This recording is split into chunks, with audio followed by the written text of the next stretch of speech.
Eso como primer apunte, mi querido Iván. Y buenas noches al Dale, profesor Víctor. eso, justo. A ese punto Hola, ¿se iba. me escucha? ¿Qué tal, profe? ¿Cómo está? Llegó el Yo, terror de la derecha. ¿Por qué? Porque verás, acá estoy transmitiendo en TikTok en mi telefonito. Y dicen, no, es que Raúl tiene que informarse mejor. Raúl tiene que hacer esto, Raúl tiene que hacer esto otro. Es que Raúl está mal. Los economistas de pantalla, los economistas de live. Porque fuera de live estas personas no saben de economía, se hacen las locas. Cuando escuchan a Novoa dicen, qué buena medida, Daniel Novoa sabe de economía y cosas así. Pero fuera, cuando entran a nuestros espacios B, se saben de todos. Entonces, antes que nada, saludar al profe Víctor Guerrero, es máster en economía, ingeniero en administración de empresas, es el terror de la derecha y además hablaban aquí de misa, pues les comento que Raúl fue evangelizado por el profe Víctor y que regresó de esa zona de libertarismo, de libre comercio, hacia una zona de, digámoslo, hacia una zona de razón, una zona donde nos damos cuenta de lo necesario que es un Estado presente, la política pública, donde es necesario la inversión pública para todo este tema. Entonces, profe, un saludo, ¿cómo está? jefe Iván, ¿cómo vas? Un abrazo fuerte, saludos a Raúl. Chévere Hola. escucharlo aquí. Qué bueno que estén hablando de economía, sobre todo de economía heterodoxa, una economía en función de la población, de la sociedad. Me alegro mucho estar aquí. Un saludo a todas las personas que nos están escuchando por este día. Claro, y A ver, lo que quiero, el IVA es un puesto, dime, dame un 5, dame un 5. dale, Dame un dale. 5 nomás porque tengo un pequeño problema aquí, una falla técnica. Primera vez que transmitimos con teléfonos aquí, con Zoom, con Jitsi, entonces se me da... Recién estamos como que experimentando, pero ya vamos a ir solucionando estos problemas.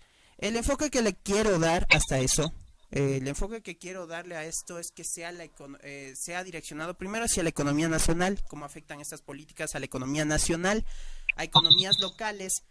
Podríamos hablar ahí de cómo afecta a sectores urbanos, zonas urbanas y zonas rurales. Tengo ahí un retorno. Y cómo afecta a la familia ecuatoriana. Esos son los tres puntos. Y Raúl va a ayudar a complementar con cualquier pregunta, cualquier duda que haya en términos económicos. Eso nomás. Entonces, profe, ¿ya estamos bien?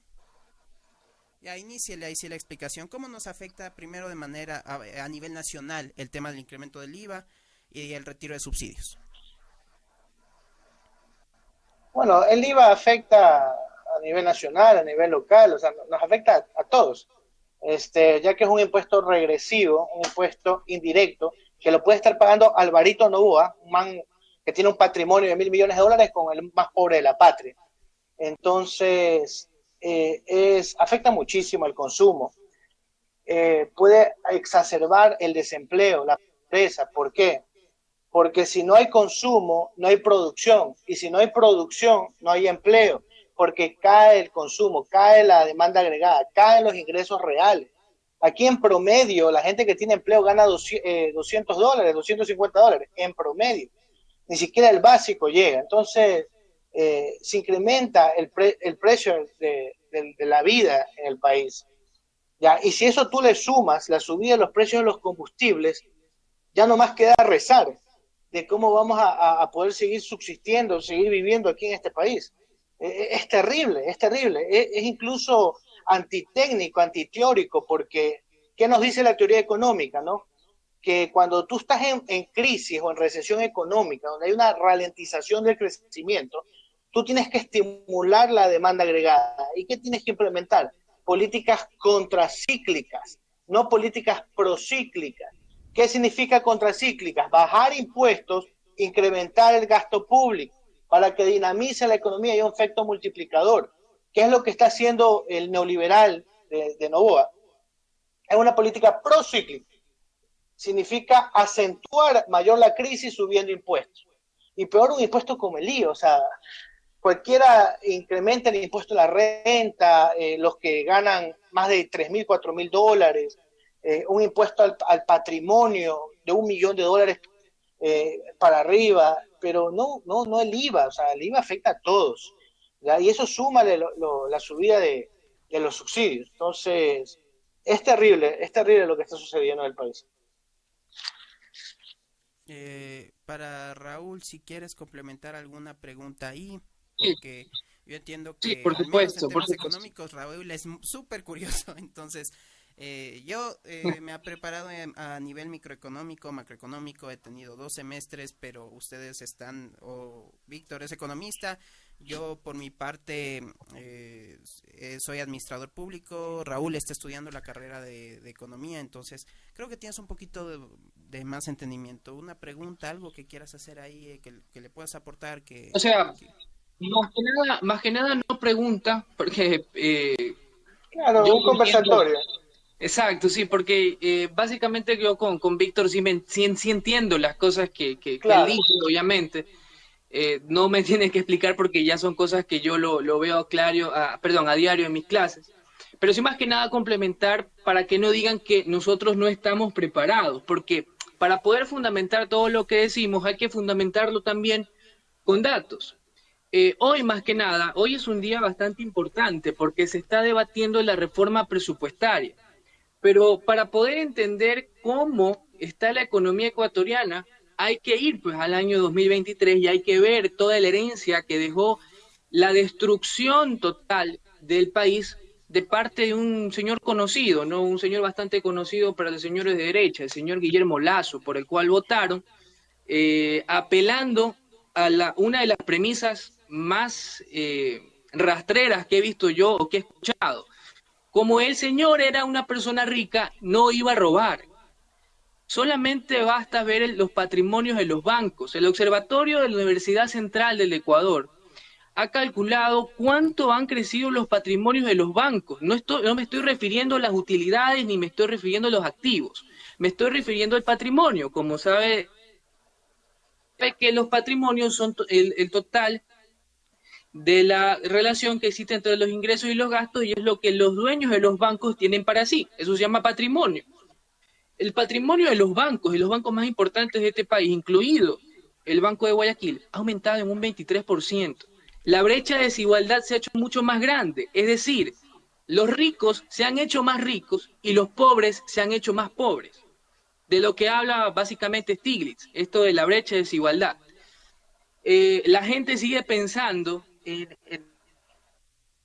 tiene una tienda o porque tiene cierto emprendimiento, ya es un empresario. Yo no le quito que sea un empresario, es un empresario sí, pero vamos a ver cuánto funciona y más con estas medidas.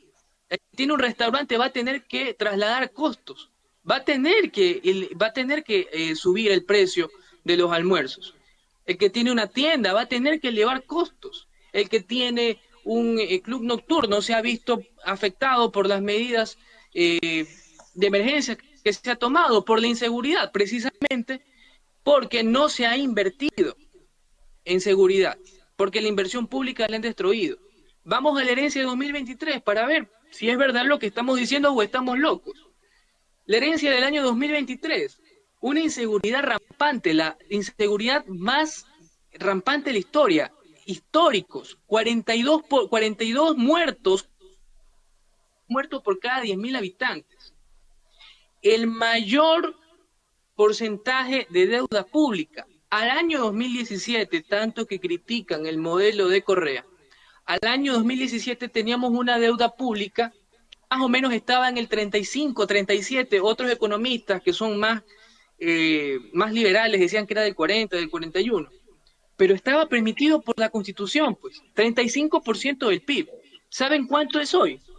Hoy está bordeando ya el 65%, es decir, el doble. O sea, estamos más endeudados, pero no se ven los efectos de ese endeudamiento. ¿A qué me refiero? A inversión pública.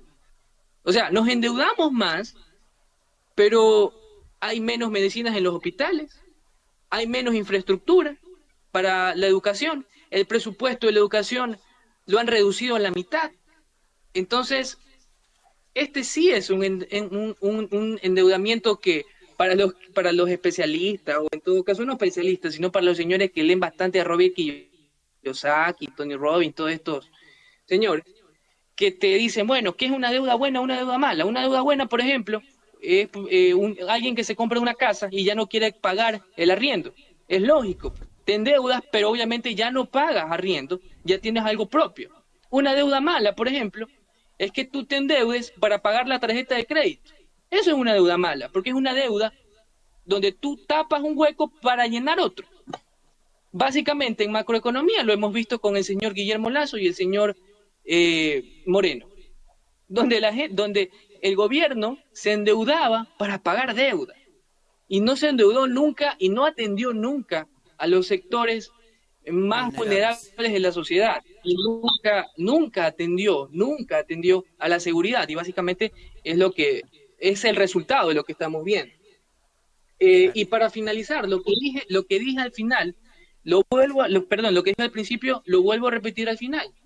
0,25% del presupuesto general del Estado a cifras del año 2023, es decir, 300 millones de dólares de un presupuesto de 32.000 millones de dólares, solamente 300 millones de dólares se han utilizado para inversión pública. Esa es la herencia de un improvisado, esa es la herencia del voto novelero, esa es la herencia de los liberfachos diciéndote no necesitamos al Estado, que el Estado se reduzca. Hoy lo vemos en las calles, hoy lo vemos en los hospitales y en las escuelas, hoy lo vemos por todos lados. ¿Qué hemos sacado de eso? No hemos sacado más que muertos, no hemos sacado más que niños desertando del sistema educativo, no hemos sacado más que menos medicinas, menos tecnología en los hospitales, gente muriéndose, pero somos más libres. El profe Víctor no me va a dejar mentir. En el índice de libertad somos más libres. Mientras somos más miserables, pero somos más libres. Bueno, acotando un poco, ¿no? Definitivamente es así, ¿no? Este modelo neoliberal, el austericidio fiscal que provoca estos gobiernos, provoca mayor crisis económica, mayor contracción. Pregonar y difundir ideas como el Estado mínimo, un Estado inexistente, reducción de la inversión pública, reducción de los subsidios. O sea, no ayuda absolutamente nada, simplemente exacerba la crisis y contrae más la economía. Eso no ayuda al desarrollo y están los datos ahí, la historia económica, todos los países que utilizan el modelo neoliberal quiebran. Ahí está Grecia como ejemplo, en Europa, Argentina en el 2001, Ecuador en el 99, etcétera. Y hablando del índice de libertad, que ni siquiera es un indicador que la economía ni siquiera la toma en serio. En un libro de macroeconomía tú vas a revisar el índice de libertad. Es una payasada, una novelería creada por una fundación de extrema derecha ideológica como el Heritage, que incluso por más que implementan variables para tratar de quedar bonito, ¿no? Como institucionalidad, como gasto público y un poco de cosas, no tiene correlación con su propio indicador. O sea, matemáticamente está mal el indicador. ¿Ya? ¿Cómo puede ser que Ecuador, un país subdesarrollado, tenía más libertad en el 99 cuando estaba en la mayor crisis económica de su historia? Si tú revisas el indicador monetario, decía que Ecuador, perdón, el indicador fiscal del índice de libertad, decía que Ecuador era más libre que Noruega y que Estados Unidos. Imagínate, que Ecuador era más libre que Noruega y Estados Unidos, dos países desarrollados. Y Ecuador no estaba en el tercer mundo, estaba en el cuarto mundo. O sea, en el cuarto mundo estaba. Entonces es un indicador que no nos ayuda en nada. ¿Qué mejores indicadores son fundamentales para poder sustentar todos estos temas? El coeficiente de Gini, coeficiente de desigualdad, la tasa de pobreza, la tasa de empleo adecuado, el índice de desarrollo humano fundamental, que tiene como factores la escolaridad, la salud, el PIB per cápita. Entonces, esos son indicadores fundamentales para ver el desarrollo de un país. Nosotros estamos logrando competitividad sistémica, estábamos mejorando 10 años, ya nos faltaban 20 años más y ya está, Ecuador ya estaba desarrollado, 20 años más. El problema es que es complicado desarrollarse en democracia. Es más fácil desarrollarse en dictadura, porque la democracia es un concepto que viene después del desarrollo, ¿ya? Pero es muy complicado. Singapur se desarrolló en dictadura. ¿Pero por qué es complicado desarrollarse en democracia? Por las novelerías. porque por más que hicimos lo mejor en 10 años, viene nuevas generaciones y por el odio y la alienación provocada por la gente que está en tu entorno, no solo por los medios de comunicación, te dicen que no debes votar por este gobierno y votan por gobiernos de derecha, no liberales. Entonces la derecha quiebra países. Y así nunca, si no se respeta políticas de estados, políticas estructurales, nunca nos vamos a desarrollar. Los nórdicos hicieron eso.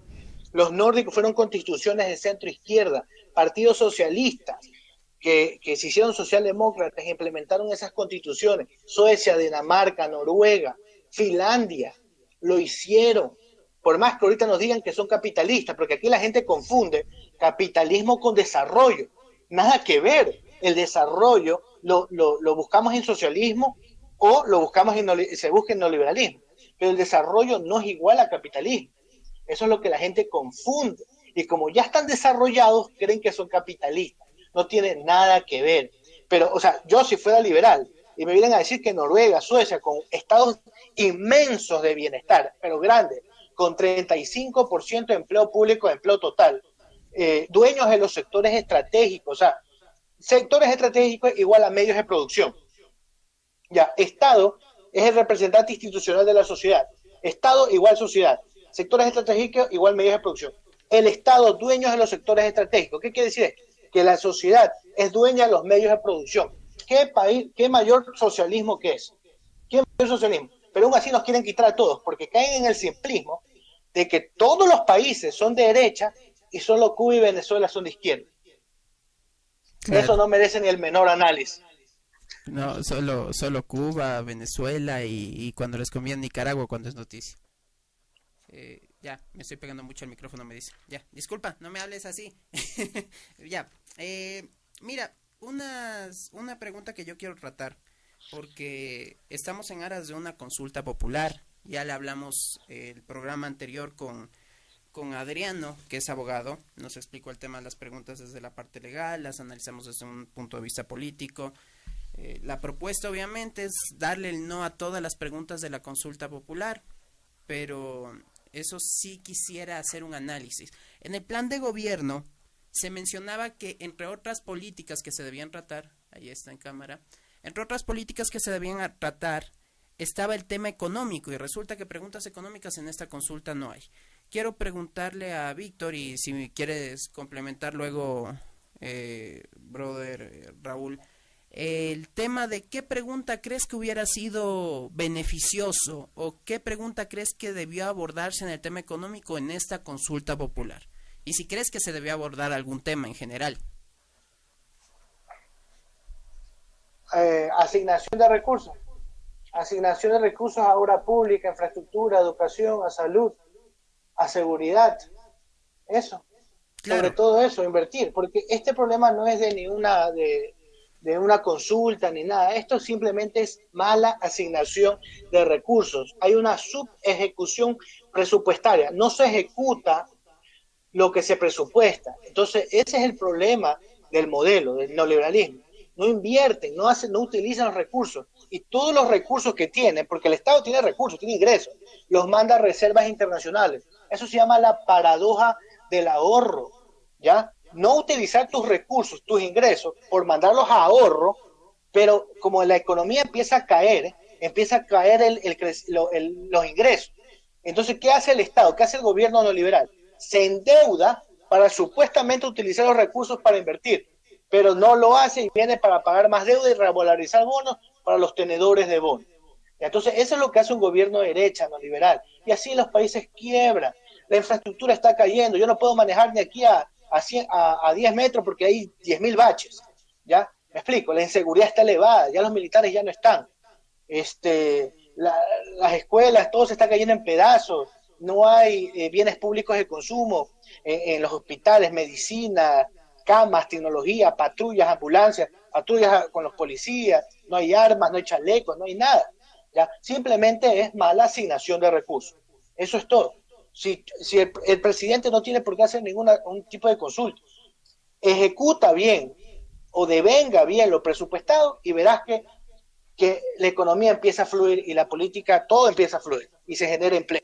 Eso es todo. Eso es lo que yo haría. Claro, lo lógico que, por ejemplo, bienes incautados, porque aquí te decían que el Estado pase a ser el propietario, el titular de ciertos bienes. Sin embargo, sería bueno que así como proponen que los bienes se queden en un sitio, el Estado se apropie de estos bienes, también estos sean vendidos y pasen a financiar, por ejemplo, temas de salud pública, temas de si está ligado al narcotráfico, que es tan dañino, o temas relacionados a como tal al Estado, a fortalecer la seguridad. No sé qué opinas ahí, Raúl, si quieres complementarme algo, si quieres ayudarme en algo. Sí, o sea, a ver, básicamente yo entiendo la consulta, primero como algo innecesario, un gasto de recursos, lo repito, innecesario. O sea, es más, por sea cierto, pero desde algunas fuentes se ha dicho que el Estado ni siquiera tiene el dinero completo para poder hacer la consulta y que el CNE va a poner una parte. O sea, es como que unos dolaritos, por favor, para ayudarme con esta consulta. O sea, de hecho, pues ya nos estamos dando cuenta, ¿no? Cuál es el tipo de crisis que tenemos y cuáles son las medidas que está tomando este gobierno. Ahora, yo quisiera, y perdonen sí, para los economistas de derecho, la gente de derecha que está aquí, la pregunta vaya a sonar un poco absurda tal vez, pero yo quisiera que por lo menos alguna vez en la vida nos cuestionen a nosotros los ecuatorianos si los préstamos del FMI nos van a sacar de la crisis y si es necesario endeudarnos con un organismo un multilateral tan tramposo como el FMI. Yo quisiera que alguna vez nos pregunte, porque tenemos 16 cartas, más de 16 cartas de intención firmadas con el FMI. ¿Cuándo nos ha sacado del subdesarrollo el FMI? ¿Ya supieron qué pasó con el FMI en Pakistán? ¿Sí supieron la crisis que están creando en el sector eléctrico? ¿Hay alguien de derecha que alguna vez en la vida me diga cómo un país salió del subdesarrollo con préstamos del FMI? ¿Hay alguien por preguntarlo? No, no existe, porque esa premisa es falsa. Ningún país del mundo ha salido con préstamos del FMI. Nadie. Es más, no solamente que no sale del subdesarrollo, sino que lo hunden en en una crisis tremenda. Entonces, solamente viendo las cifras, ¿no? Por ejemplo, aquí yo tengo cifras bastante importantes que fueron emitidas ya por el economista Marco Flores, alguien que tiene datos certeros y obviamente que Iván y más que nada yo también sigo bastante porque es un economista que utiliza datos del Banco Central. Se decía por ahí, no sé qué loco decía por ahí que se iba a prestar al FMI o que el FMI nos iban a prestar $1.000 millones. Nadie en su sano juicio iba a decir eso. Yo creo que fue un lapsus, ¿no? Pero lo único que nos puede prestar por ahí el FMI, perdón, es decir, 1.000 millones, ¿no? Por ahí lo que nos puede prestar el FMI creo que es el 10% de eso. Sabemos que hay una deuda del sector público de más o menos 84.000 millones de dólares, eso está ya en los boletines de deuda pública. La mayor parte del endeudamiento corresponde al presupuesto general del Estado, más o menos unos 76.000 millones de dólares a diciembre del año 2023, diciembre 31. Y esto básicamente es obra, o en todo caso es herencia de la destrucción del país y más que nada de la destrucción de la inversión pública. Es un endeudamiento, ¿no? Como ya lo habíamos visto anteriormente. Hay algunos economistas que dicen que el déficit es malo. Desde la escuela, en este caso, estructuralista, que bien la conoce el señor Víctor, y obviamente que es una de las escuelas que nosotros defendemos, en todo caso, que enarbolamos, es que el déficit no es malo per se. ¿Quién les ha dicho que un país con déficit está básicamente en crisis, etcétera, etcétera? Vayan a ver los déficits de Japón, vayan a ver el déficit de Estados Unidos. Son países que tienen déficit, pero que nunca han topado el fin mismo de la economía, que es el bienestar del ciudadano, el poner al humano por encima del capital. En gobiernos neoliberales se hace lo contrario y lo estamos viendo.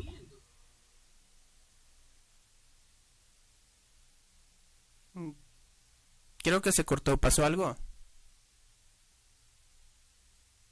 ¿Qué pasó? ¿Sigue Víctor ahí? reinicia la transmisión. Yo ya les voy a hablar por aquí. Perdón a la gente de TikTok, un ratico vamos a pausar el live.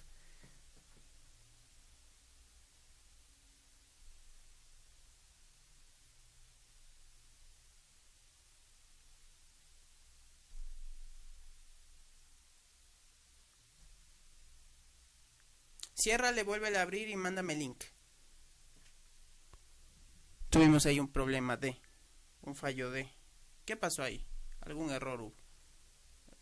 Creo otro link, vuelve a abrir.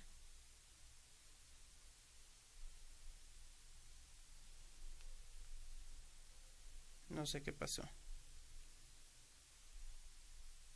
Bueno.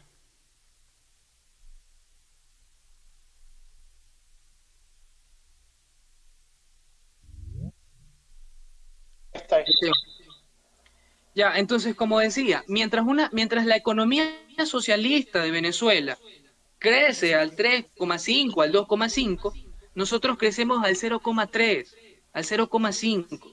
Cabe preguntar qué están haciendo ellos que nosotros no hacemos. ¿Ya? Claro. Entonces, para seguir y para ya ir finalizando, ¿saben cuánto es el financiamiento bruto que necesita el Ecuador? Y me refiero a financiamiento bruto, obviamente, antes de pagar la amortización de deuda. Necesitamos para el año 2024 $18.225. Y las fuentes de financiamiento que está proponiendo el gobierno, básicamente casi el mayor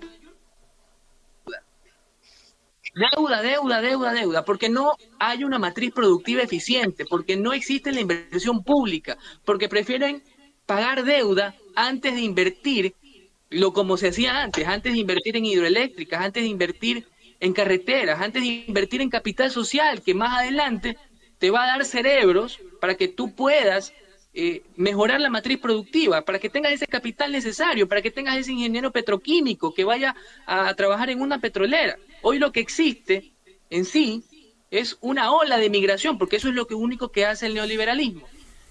Exportar personas. Ya lo vimos en el año 99 y lo estamos viendo ahora. Esa es la obra más grande del neoliberalismo. La una es hacer pensar al pobre que debe defender al rico, mientras él es más pobre, el pobre es más rico, pero él defiende al rico.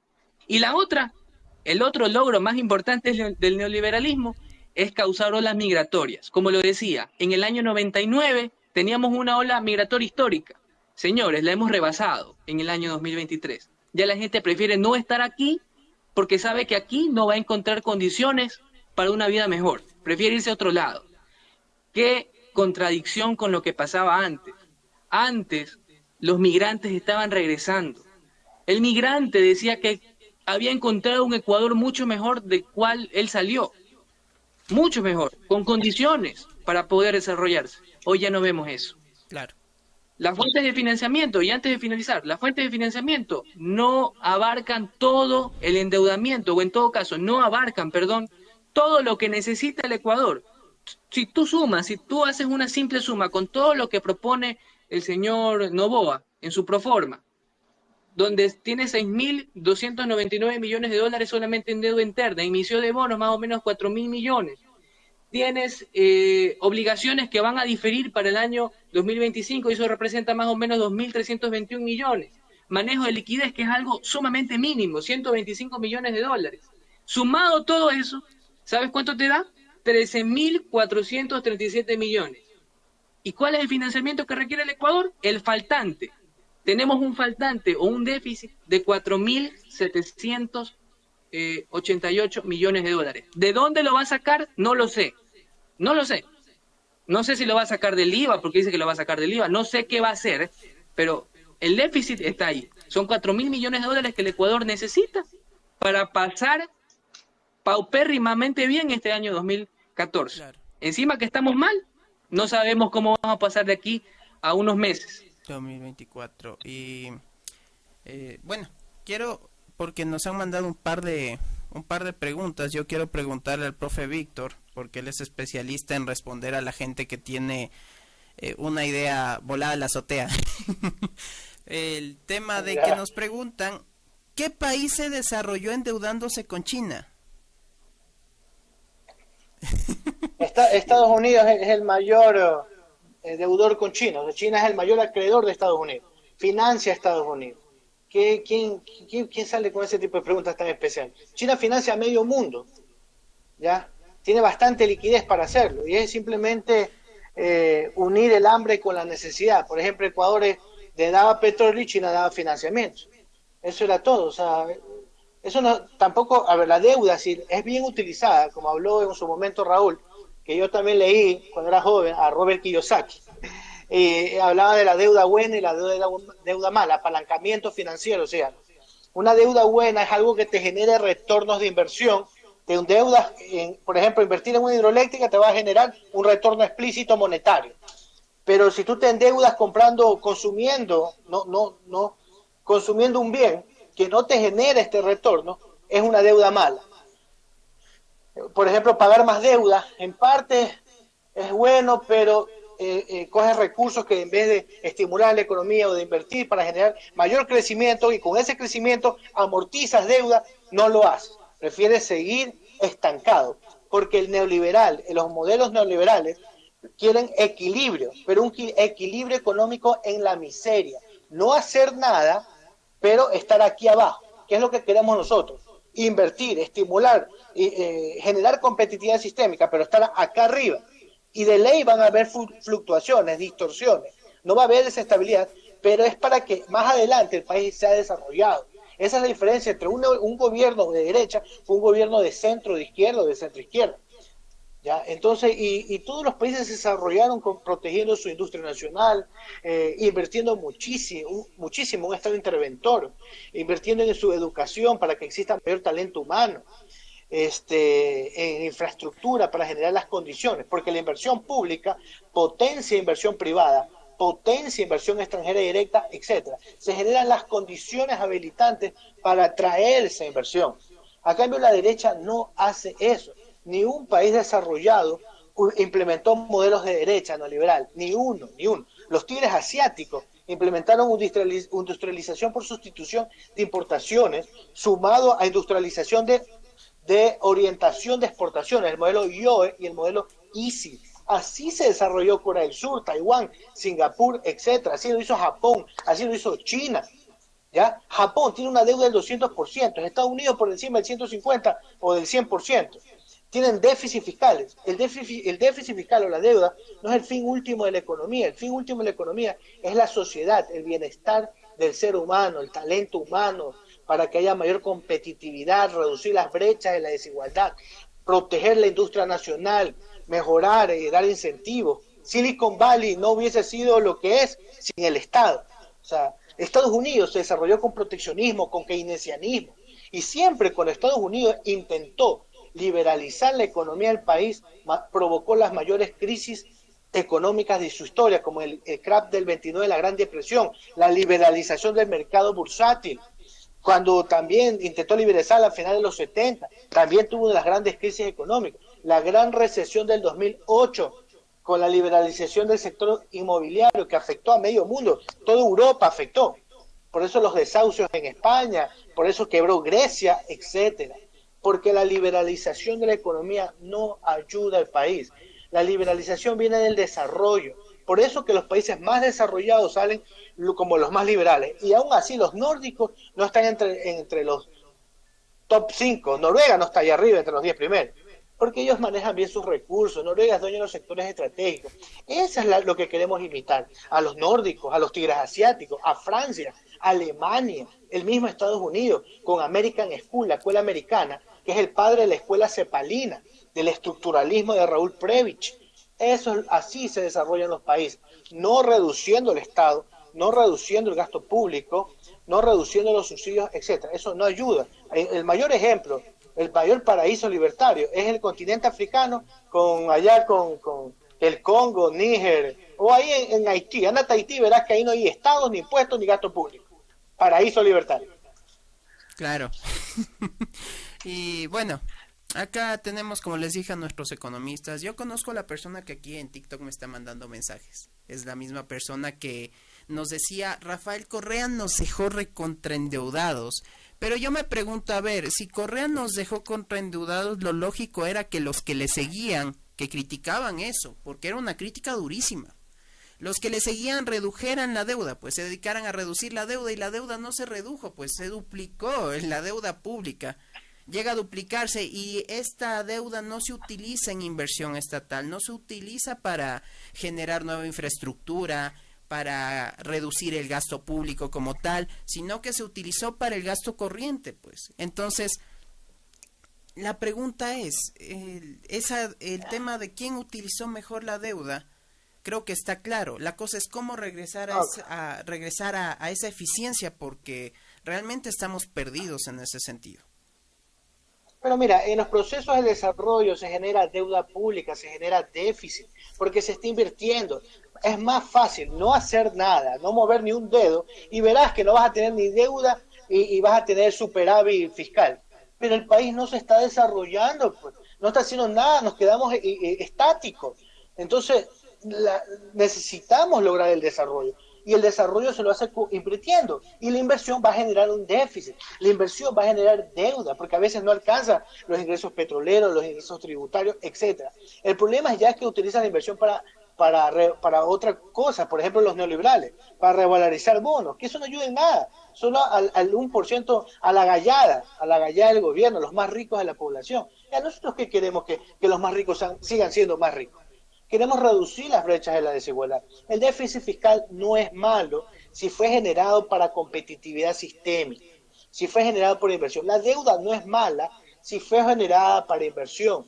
Nosotros llegamos a un 38% de deuda agregada, ya, 38%, que no es malo. En la Constitución hablan del 40%. Los tratados de Maastricht en Europa hablan del 60%, ya. Acá hablábamos del 40%. Acá con estos neoliberales llegamos al 70%. A principios de los 2000 pues llegamos al 80%, allá por finales de los 90, con una formación bruta de capital fijo del 5, 4%. Con Correa llegamos al 15%. Nosotros invertimos muchísimo. Nosotros invertimos casi aproximadamente 97 mil millones de dólares, y en deuda aproximadamente fue de 23 mil millones de dólares. ¿Ya? Entonces, en neto, fue como, a ver si no me fallan los cálculos, 74 mil millones de dólares de riqueza, de inversión, de patrimonio, de acervo, de acumulación, ¿ya? No son flujos, es acumulación, es stock. Aquí Raúl ha de saber sobre esos indicadores. Entonces, eso es lo que se necesita para desarrollarse. Pero ¿qué ha hecho Noboa? Nada. ¿Qué hizo Lazo? En un poste. ¿Qué hizo Moreno? Nada. ¿Qué hicieron antes de Correa? O sea, a mí, por favor, ayúdenme con un ejemplo. ¿Qué era bueno los gobiernos antes de Correa? ¿Fueron buenos los gobiernos después de Correa? ¿Qué gobierno nos ayudó al país? Ni uno. La derecha no ayuda. Esta gente está alienada. Es la cultura hegemónica, como decía Antonio Gramsci.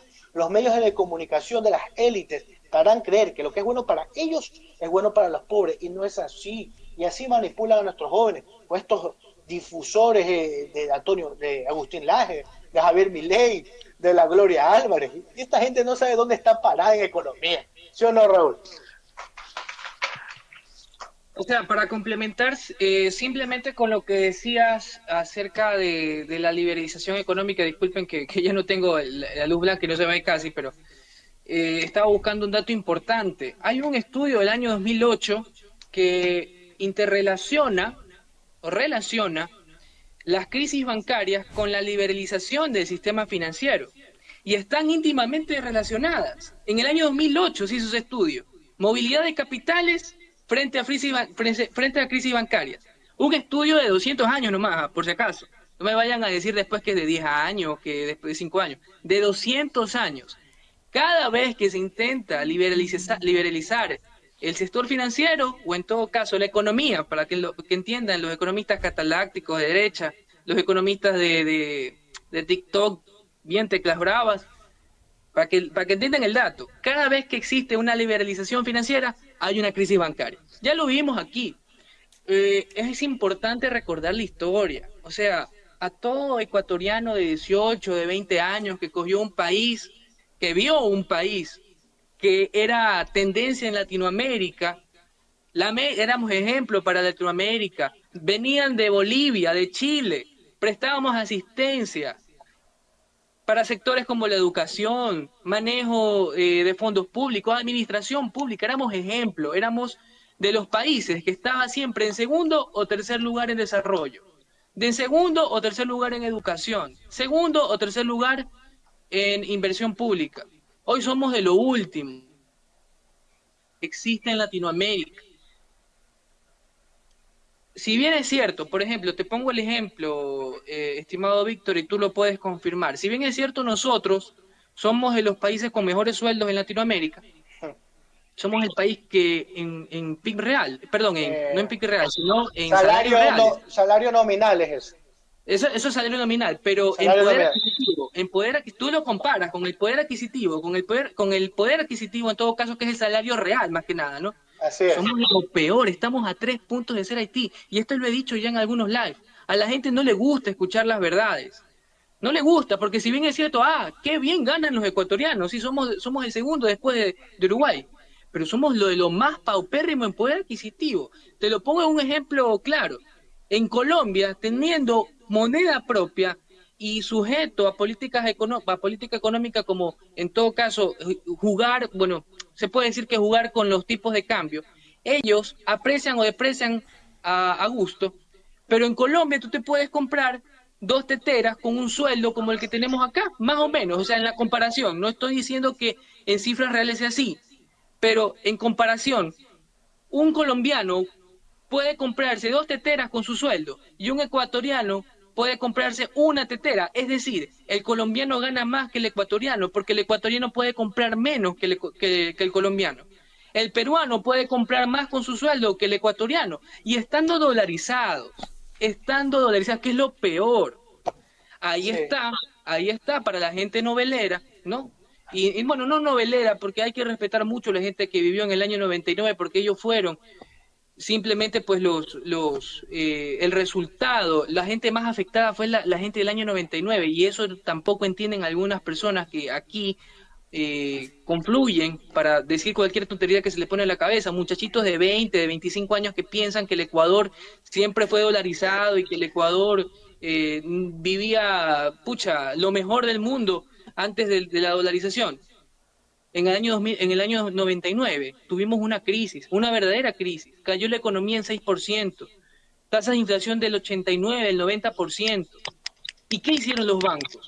Y organizado esto directamente por los bancos. No olvidemos nunca la transitoria 42 de la Constitución del año 98. Y eso tampoco lo saben estos jovencitos, porque son bien jovencitos y hablan cualquier tontería. Pero lamentablemente lo hablan desde la ignorancia, y eso me duele a mí, y me duele más que nada porque soy joven, tengo 28 años, y me interesa mi país, y me duele mi país, y ese tipo de afirmaciones son las que posesionan esos relatos por los cuales ganan bachilleres. Ahí está el resultado del bachiller, destrucción total del país. Pero regreso al año 99. En el año 99, una economía totalmente paupérrima, 6 puntos perdimos. Un desempleo rampante, llegó al 16%. Sí, familias que tuvieron... ¿Cuánto fue la pobreza? ¿Te acuerdas? No, pero sí crecieron los índices de pobreza extrema. Por supuesto que iban a crecer, porque encima, o sea, aquí se dice, mira, y con esto quiero ponerlo también en una discusión bastante linda, ¿no? Porque desde el otro sector se dice que los socialistas son empobrecedores, la gente de izquierda es empobrecedora. En Ecuador, situémonos en Ecuador en el año 99, ¿sabes quiénes fueron los mayores atracadores de la historia y los mayores empobrecedores de la historia? Aquellos que te dijeron en una cadena nacional que no te iban a confiscar los depósitos, y luego te los confiscaron, y te dejaron en extrema pobreza. Para los señores que no saben, en el año 99, había gente que sorteaba la comida. Había que desayunar, o almorzabas o no merendabas. Ese es el resultado del neoliberalismo. Para finalizar con el tema de la deuda, hay que ser un poquito conscientes de vez en cuando, ¿no?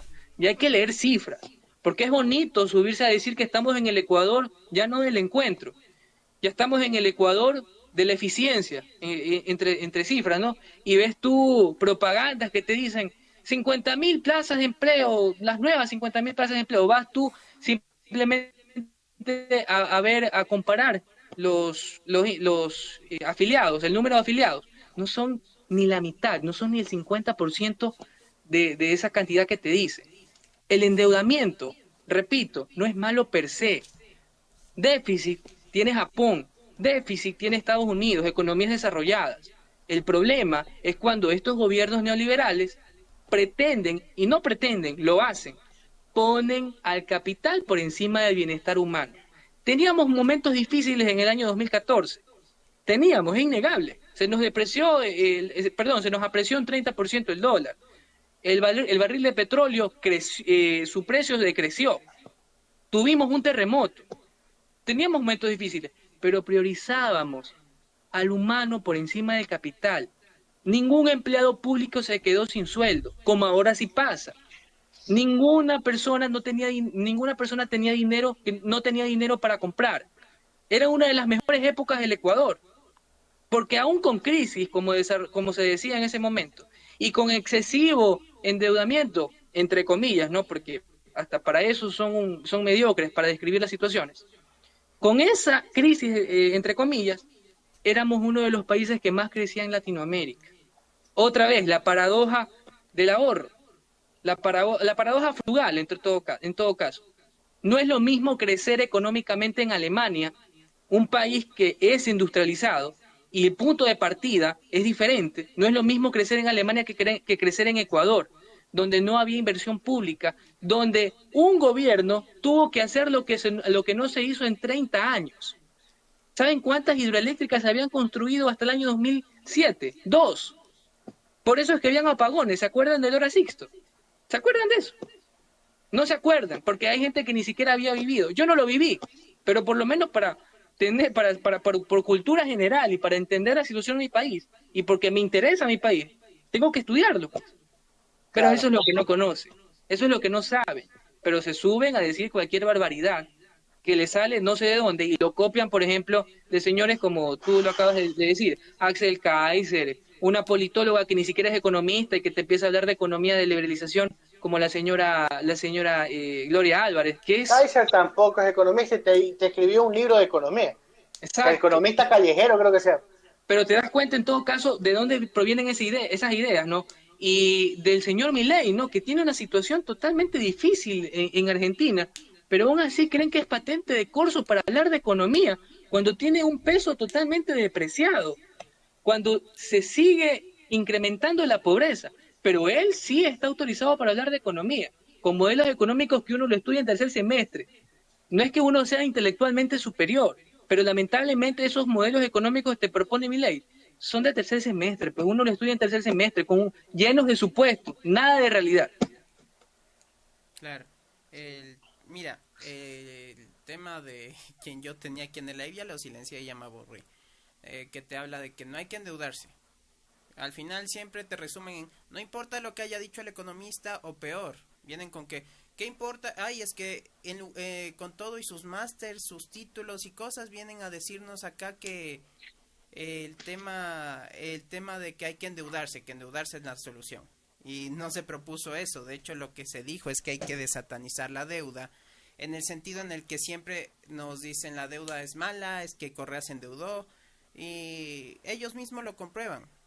Ellos mismos se endeudaron al doble del PIB aquí, y lo que nos terminaron haciendo es que como no utilizaron ese dinero para inversión, no utilizaron ese dinero para generar algún tipo de impacto económico, algún fenómeno, pues ese dinero no sirvió, no tuvo influencia dentro de la economía ecuatoriana.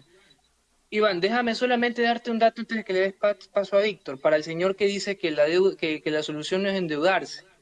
A ver, por ejemplo, en el año, y esto no me va a dejar mentir Víctor, en el año 2014 se debatía bastante sobre la toma de los fonditos, de los famosos del IES, de los famosos fonditos de liquidez. ¿Qué es lo que pasó en el año 2014? Teníamos al IES, que es autónomo, que tenía un fondo que ganaba rentabilidad, si no estoy equivocado, al 0,3%. Si no estoy equivocado, al 0,03%. Ganaba esa liquidez y tenía un excedente, o sea, no excedente, sino tenía un Un superávit superávit de caja. tenía un superávit de caja. Cuando llega Correa dice, a ver, estoy financiando un fondo, ese fondo tiene superávit y yo sigo dándole dinero, tanto que se estigmatiza el gasto público. Ahí está pues el gasto público, eso es gasto público, pero gasto público ineficiente. Entonces, ¿qué dice Correa? Te voy a poner una ley, te voy a garantizar el 100% del fondo y voy a tomar ese superávit que tienes y lo voy a enviar a un proyecto hidroeléctrico que en rentabilidad te va a dar el triple. ¿Por qué? Porque tú construías la hidroeléctrica y la rentabilidad que obtenías era más o menos de un 33%. Entonces, ¿qué es más lógico? Y le pregunto, y ahí viene la pregunta para Víctor, ¿qué es más lógico? Tener un fondo, o sea, un fondo inutilizado, inhabilitado, o sea, está ahí el fondo, no se hace nada, crece al 0,3%, o en todo caso, invertir eso en un proyecto hidroeléctrico que te promete 4 o 5 veces más en inversión y en retorno más Claro. que nada. ¿No es Bueno, lógico eso? los fondos creo que era el 0.8, ¿no? Si no me equivoco, y cuando podías invertir en sectores estratégicos con una rentabilidad del 20%, del 30%. Entonces, 33%. no hay mayor ahorro, o sea, en promedio tal, ¿no? Y no hay mayor ahorro que una buena inversión. Entonces, así generamos la competitividad sistémica, no inmovilizar los recursos, no, eso se llama mala asignación de recursos. Simplemente es utilizar los recursos donde más se necesitan y implementarlos en ese punto. ¿Qué es lo peor de todo? Es que hay una contradicción ideológica, yo siempre he dicho esto, ¿no? En Twitter yo hablo mucho que hay 3 tipos de neoliberales: el pseudoeconómico o el pseudotécnico, que te habla del índice de libertad, del riesgo país y un poco de novelería. De ahí viene el ideológico, que el que te dice que los impuestos son un robo, que el Estado obesa. Y de ahí viene el neoliberal, el último y el peor de todos, que es el que no sabe por qué es de derecha, pero es de derecha, porque viene la manipulación, que cree que que si tienes un presidente millonario, tú vas a ser millonario. Entonces, lamentablemente esa es la alienación, la manipulación de las grandes élites. Son complejos, la gente se cree élite, tú no eres élite, eres parte del pueblo. Ya al rico, a la élite no le afecta que tú le subas un impuesto a la renta, le subas el impuesto al patrimonio, un impuesto a la herencia, porque su propensión marginal a consumir es baja, es del 20, del 30%. A cambio el PMC, la propensión marginal de consumir de nosotros, es del 80, del 90%. ¿Qué significa eso? Que de cada 100 dólares, 90 dólares los consumimos y 10 dólares los mandamos al ahorro. ¿Ya? O de cada dólar, 90 centavos los consumimos y 10 centavos los mandamos al ahorro. Entonces es más potente bajar impuestos a nosotros y subir impuestos a las élites, porque las élites no consumen mucho. Entonces eso es un mecanismo de reactivación económica. El PIB, ¿cuáles son los componentes del PIB? Consumo, inversión pública, gasto público, inversión privada y exportaciones netas. ¿Ya?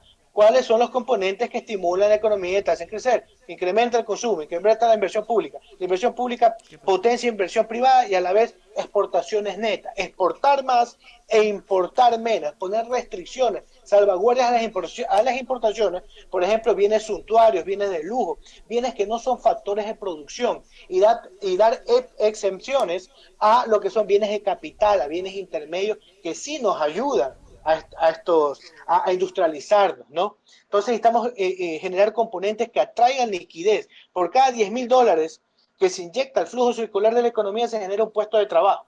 Si son 100.000 dólares, son 10.000 puestos de trabajo. Entonces hay que mantener la liquidez dentro del flujo circular de la economía y que no salgan los dólares del país. Entonces eso es lo que se necesita: inversión pública, inversión privada, y exportaciones netas. ¿Cuáles son los componentes que traen liquidez?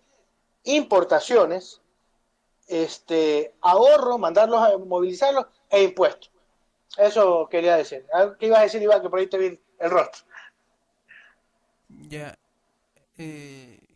verás, es interesante lo que mencionan, el tema en sí del uso de los recursos del Estado, pero Aún así veo aquí a gente que que insiste en decir que la deuda es mala, que antes ellos tenían que trabajar, ahora hay que endeudarse. Cuando todo lo que hemos dicho es hay que trabajar para que esa deuda te genere algún retorno. Porque es lo que hizo Correa.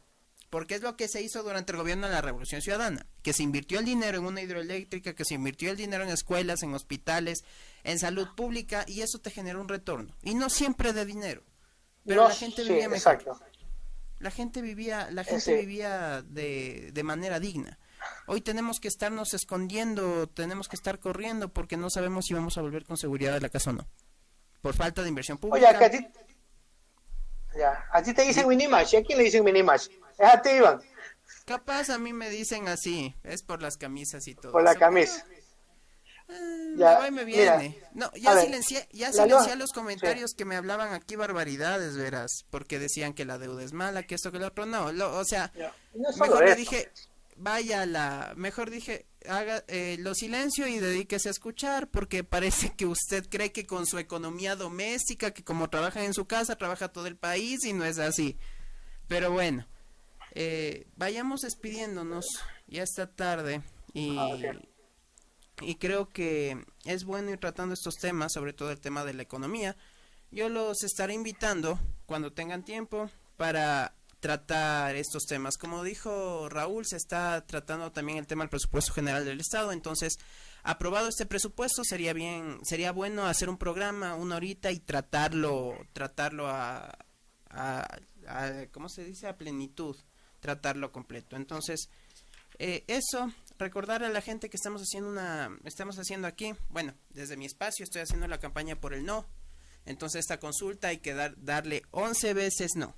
No darle solo que a tal pregunta, que a tal otra. Todas esas preguntas son o innecesarias, o son bárbaras, o son un atentado. Como el tema del arbitraje internacional, el trabajo por horas.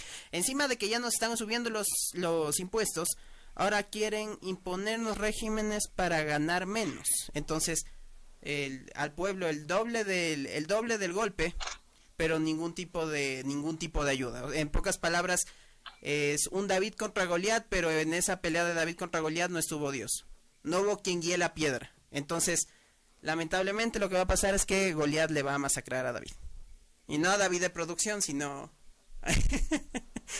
Entonces, ya para cerrar, Raúl, para que nos des una última apreciación, luego Víctor cierra y damos un último mensaje. En Twitter también estaré publicando una foto.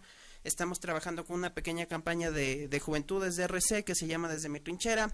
Entonces, en el Twitter de Punto de Partida, que es como se llama este medio digital, quiero buscar la manera de que la gente también interactúe, y estaré compartiendo estos links a través de WhatsApp, a través de redes sociales. Eso, dale, Raúl, para que nos des tu punto de vista final. Sobre todo haciendo énfasis en el tema del IVA, de los subsidios, que es lo que nosotros tenemos que comprender, que es un atentado contra nosotros, el subir el IVA, el quitar subsidios. Listo. Bueno, referente al IVA, ya sabemos, como lo ha explicado el profe, es un impuesto regresivo. No es algo lógico que se le suban más impuestos a los que menos tienen. Y hemos hablado también de las propensiones. El que tiene menos siempre va a destinar más para consumo, porque con eso sobrevive. El que tiene más, obviamente tiene más capacidad de compra, y al igual que su capacidad de consumo, su capacidad de ahorro es mucho mayor. Por lo tanto, eso es el estudio de propensiones. Eso lo entiende Víctor. Eso lo entiende una persona que se ha sentado en una banca y ha estudiado economía.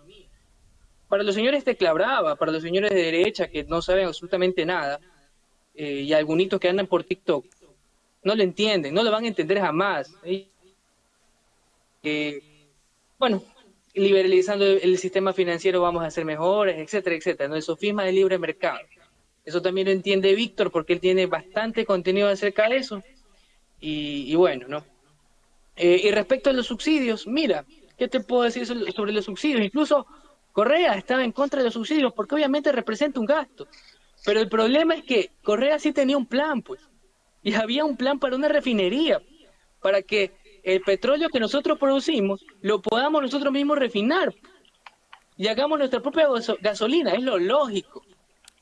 Eso se llama desarrollo, el modelo Easy. Dejar de importar, como lo hacemos ahora, por una novelería, por estar a favor de Estados Unidos y comprarle el diésel carísimo ese que le compramos a Estados Unidos por apoyar a Ucrania, que nos representa más o menos un gasto de 6.000 millones de dólares al año. En vez de haber hecho eso, ¿por qué no se continuó la refinería? ¿Por qué no hicieron algo para poder desarrollar de una vez el sector productivo y en todo caso la matriz productiva, y en este caso la matriz productiva del petróleo y del refinado del petróleo y los derivados del petróleo? ¿Por qué no hicieron eso? Lamentablemente, porque es la lógica. Todo lo que vaya, y esto queda grabado, como dice por ahí un periodista deportivo, esto queda grabado. La lógica la lógica del sector privado es siempre desprestigiar el sector público, porque todo lo que vaya en contra del sector público beneficia al privado. Si hay correos del Ecuador que ya no funciona, beneficia pues a las empresas como por ejemplo Servientrega. Todo lo que vaya en contra de la educación pública beneficia al sector privado de la educación. Todo lo que vaya en detrimento de la medicina, o en todo caso, todo lo que vaya en detrimento de la salud pública beneficia al sector privado. Es que es lógico. Y ese es el enfoque que tienen ellos. Y ese es el enfoque equivocado. Por eso es que siempre digo en los lives, hay que centrarse, ya hay que tener lógica. La lógica microeconómica es diferente a la lógica macroeconómica.